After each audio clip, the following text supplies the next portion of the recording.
নমস্কাৰ এই মুহূৰ্তত আহি পৰিছে ৰাতিপুৱাৰ কেইবাটাও গুৰুত্বপূৰ্ণ খবৰ। আজি হৈছে 28 ডিচেম্বৰ।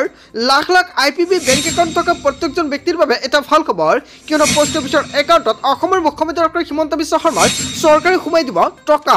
কেৱল এয়াই নহয়, আত্মসহায়ক গোটৰ মহিলাৰ একাউণ্টত সোমাব 10,000কৈ টকা। আত্মসহায়ক গোটৰ মহিলাক লৈ মুখ্যমন্ত্ৰী হিমন্ত বিশ্ব শৰ্মাই নতুনকৈ এয়া ছবি প্ৰকাশ কৰিছে। লগতে অৰুণোদয়ৰ প্ৰত্যেকজন হিতাধিকাৰীৰ বাবে এটা ভাল খবৰ। যদি আপোনাৰ অৰুণোদয় লিষ্টত নামটো অন্তৰ্ভুক্ত হৈ আছে, তেনে ক্ষেত্ৰত প্ৰত্যেকজন অৰুণোদয় হিতাধিকাৰীক টয়লেট বনাবলৈ চৰকাৰে প্ৰদান কৰিব 9,000কৈ টকা। লগতে ৰেচন কাৰ্ড থাকিলে আপুনি লাভ কৰিব এইসমূহ সুবিধা। যদি আপোনাৰ ৰেচন কাৰ্ড আছে, তেন্তে আপোনাৰ বাবে এটা ভাল খবৰ। লগতে কেইবাটাও ৰাজনৈতিক খবৰৰ লগতে অৰাজনৈতিক খবৰ যুগুত কৰা হৈছে আজিৰ দিনটোত। গোটেই অসম তথা ভাৰতৰ বিভিন্ন প্ৰান্তৰ পৰা যুগুত হৈছে কেইবাটাও ডাঙৰ খবৰ। এনেবোৰ খবৰ নিতৌ পাই থাকিবলৈ চেনেলটি ছাবস্ক্ৰাইব কৰি ভিডিঅ'টো এটা লাইক কৰিবলৈ নাপাহৰিব। আজিৰ আমাৰ প্ৰথম খুবেই গুৰুত্বপূৰ্ণ খবৰ হৈছে অসমবাসীৰ বাবে এটা ডাঙৰ খবৰ। অসমৰ মুখ্যমন্ত্ৰী ডক্টৰ হিমন্ত বিশ্ব শৰ্মাৰ লগতে অখিল গগৈলৈ কেইবাটাও বিস্ফোৰক মন্তব্য কৰিছে। মুখ্যমন্ত্ৰীয়ে অখিল গগৈক পইচা দিছে। অখিল গগৈ মুছলিম এলেকাত গৈ নাচি আছে। ডাঙৰ অভিযোগ উত্থাপিত কৰিছে মৌলানা বদৰুদ্দিন আজমলে। হয়, আপুনি ঠিকেই শুনিছে, কেইবাটাও গুৰুতৰ অভিযোগ উত্থাপিত কৰিছে মৌলানা বদৰুদ্দিন আজমলে। মুখ্যমন্ত্ৰী হিমন্ত বিশ্ব শৰ্মাই পইচা দিছে অখিল গগৈক। মুখ্যমন্ত্ৰীয়ে এতিয়া অখিল গগৈক মুছলিম এলেকাত লগাই দিছে। মুছলমানৰ ভোট বিচাৰি বিজেপিয়ে ভিক্ষা খোজা আৰম্ভ কৰিছে বুলি এনেকুৱাকৈ মন্তব্য কৰিছে মৌলানা বদৰুদ্দিন আজমলে। চামগুৰিৰ পিছত বাকী ঠাইত পইচাৰে মুছলমানৰ ভোট কিনিব খুজিছে কংগ্ৰেছ নে মুখ্যমন্ত্ৰী? টকা কাৰ বেছি সেয়া সময়ে ক'ব। অখিল গগৈৰ নৃত্য চাবলৈহে মুছলমান লোকসকলক গৈ আছে। কেৱল এয়াই নহয়, অখিল গগৈ হিন্দু এলেকাত যাব নোৱাৰে, গতিকে মুছলিম এলেকাত গৈ আছে। বিজেপিয়ে মুছলিম ভোট লৈ যাব আৰু কংগ্ৰেছৰ চিন্তা বাঢ়িছে। এনেকুৱাকৈ কেইবাটাও গুৰুতৰ অভিযোগ উত্থাপিত হৈছে। কেৱল এয়াই নহয়, বিধানসভা নিৰ্বাচনত ইউডিএফৰ ভোট বেংকত প্ৰভাৱ নপৰে। 2026 বিধানসভা নিৰ্বাচনক লৈ সৰব হৈ পৰিছে মৌলানা বদৰুদ্দিন আজমল। হয় বন্ধু বান্ধৱীসকল, মৌলানা বদৰুদ্দিন আজমল যিকেইটা অভিযোগ উত্থাপিত কৰিছে, ইয়াৰ বিষয়ত জনতাই কি ক'ব? যদি আপোনাৰ কিবা মন্তব্য কৰিব লগা থাকে, আপোনাৰ মন্তব্যটো নিশ্চয় কমেণ্ট বক্সত জনাব। তাৰপিছত অসমবাসী ৰাজুক জনাইছে আমাৰ পৰৱৰ্তী খুবেই গুৰুত্বপূৰ্ণ খবৰ, লগতে এটা ডাঙৰ খবৰ। কৃষকসকলৰ বাবে এটা ডাঙৰ খবৰ আহি পৰিছে। 15 ফেব্ৰুৱাৰীৰ ভিতৰত কৰক এইকেইটা বিশেষ কাম। শীঘ্ৰে টকা সোমাব কৃষকৰ একাউণ্টত। লাখ লাখ কৃষকৰ বাবে এটা ভাল খবৰ। যদি আপুনি PM কিষাণৰ হিতাধিকাৰী, তেনে ক্ষেত্ৰত আপোনাৰ একাউণ্টত চৰকাৰে সোমাই দিব টকা। আপুনি লাভ কৰিব কিমান টকাকৈ এই সম্পৰ্কে চৰকাৰে উল্লেখ কৰিছে আৰু কোনবোৰ কৃষকৰ একাউণ্টত টকা সোমাব। দেশৰ কোটি কোটি কৃষকৰ বাবে এটা ডাঙৰ খবৰ। বানপানীয়ে অনিষ্ট কৰিছে নেকি আপোনাৰ কৃষি পথাৰ? তেনে ক্ষেত্ৰত আপোনাৰ বাবে এটা ভাল খবৰ। সুৰপোকে অনিষ্ট কৰিছে নেকি আপোনাৰ খেতি? তেনে ক্ষেত্ৰত আপুনি কেনেকৈ কৰিব আবেদন? এই বিশেষ এটা কাম আপুনি কৰক, আপোনাৰ বেংক একাউণ্টত চৰকাৰে সোমাই দিব টকা।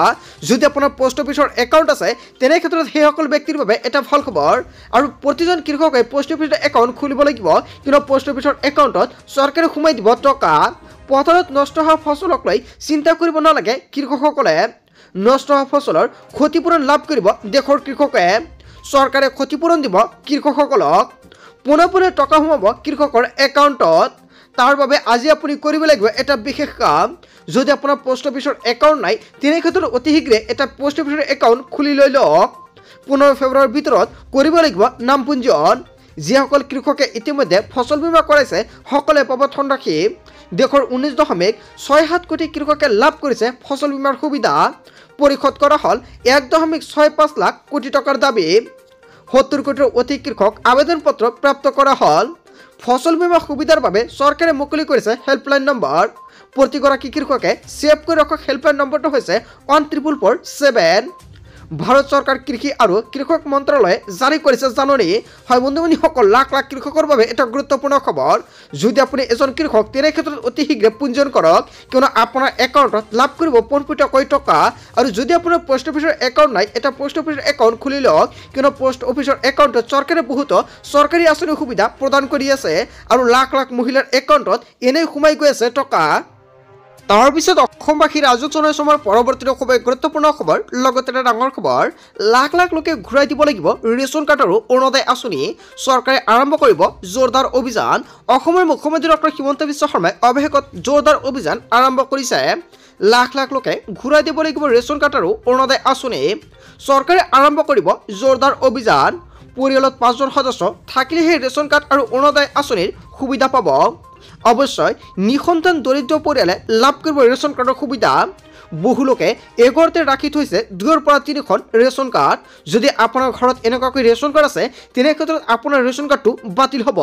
লগতে যদি আপুনি অৰুণোদয় আঁচনিৰ সুবিধা পাই আছে তেনে ক্ষেত্ৰত অৰুণোদয় আঁচনিৰ পৰা আপোনাৰ নামটো কৰ্তন কৰা হ'ব আৰু তেওঁলোকে ঘূৰাই দিব লাগিব ৰেচন কাৰ্ড।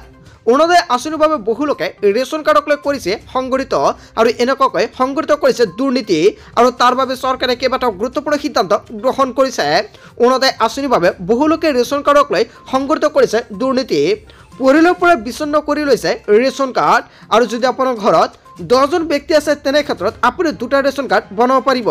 আপুনি 3টা ৰেচন কাৰ্ড বনাব নোৱাৰিব। যদি বনাইছে তেনে ক্ষেত্ৰত এটা ৰেচন কাৰ্ড ঘূৰাই দিব লাগিব। গোৱালপাৰা, ধুবুৰী, হাইলাকান্দি আদি অঞ্চলত ধৰা পৰিছে বহু বিসংগতি। অৰুণোদয় আৰু চৰকাৰী ঘৰৰ বাবে সুকীয়াকৈ ৰেচন কাৰ্ড লোৱাৰ অভিযোগ উত্থাপিত হৈছে। ৰেচন কাৰ্ডক লৈ শীঘ্ৰে চলিব তন্নতন্নকৈ অভিযান। ৰেচন কাৰ্ড পাবলৈ 2 লাখ টকাতকৈ কম আয়ৰ হ'ব লাগিব। বিসংগতি ধৰা পৰিলে বিপদ নিশ্চিত। লাখ লাখ লোকে ঘূৰাই দিব লাগিব ৰেচন কাৰ্ডৰ অৰুণোদয় আঁচনি। হয় বন্ধু বান্ধৱীসকল, আপোনাৰ ঘৰত যদি এনেকুৱাকৈ সমস্যা আছে তেনে ক্ষেত্ৰত অতি শীঘ্ৰে আপুনি সমাধান কৰি লৈ লওক, অন্যথা আপুনি ৰেচন কাৰ্ড ঘূৰাই দিব লাগিব। তাৰপিছত অসমবাসী ৰাজুক জনাইছো আমাৰ পৰৱৰ্তী খবৰ, গুৰুত্বপূৰ্ণ খবৰ, লগতে এটা ডাঙৰ খবৰ।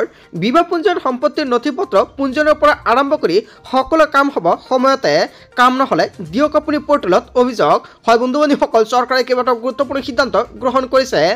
মুকলি হ'ল অভিযোগ দাখিলৰ বাবে পৰ্টেল। সময়তে কাম নহ'লে দিব পাৰিব আপুনি অভিযোগ। এতিয়াৰ পৰা সকলো চৰকাৰী কাম হ'ব সময়মতে। বিবাহ পঞ্জীয়ন, সম্পত্তিৰ নথি পত্ৰ পঞ্জীয়ন আৰু সম্পত্তিৰ মালিকত্ব হস্তান্তৰৰ প্ৰতিলিপি। কেৱল এয়াই নহয়, ভূমি ৰেকৰ্ডৰ প্ৰমাণীকৰণ, লগতে প্ৰতিলিপি আৰু পঞ্জীভুক্ত বিক্ৰী দলিলৰ প্ৰমাণীকৰণ প্ৰতিলিপি। নিখুঁত বিভাজন আৰু ভূমি পুনৰ শ্ৰেণীবিভাজনৰ বাবে NOC।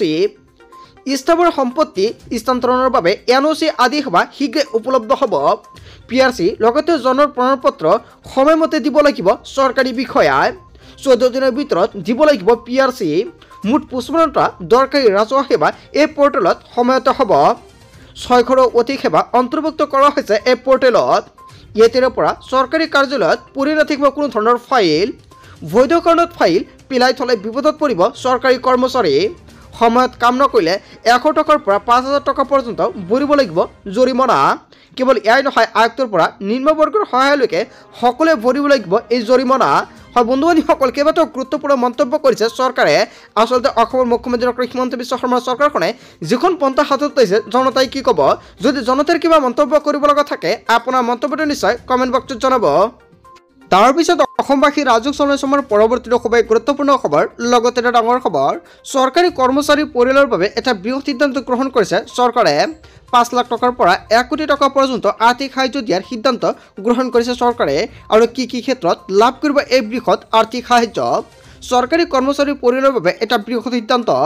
5 লাখ টকাৰ পৰা 1 কোটি টকা পৰ্যন্ত আৰ্থিক সাহায্য দিয়াৰ সিদ্ধান্ত গ্ৰহণ কৰিছে চৰকাৰে। কি কি ক্ষেত্ৰত লাভ কৰিব এই বৃহৎ আৰ্থিক সাহায্য?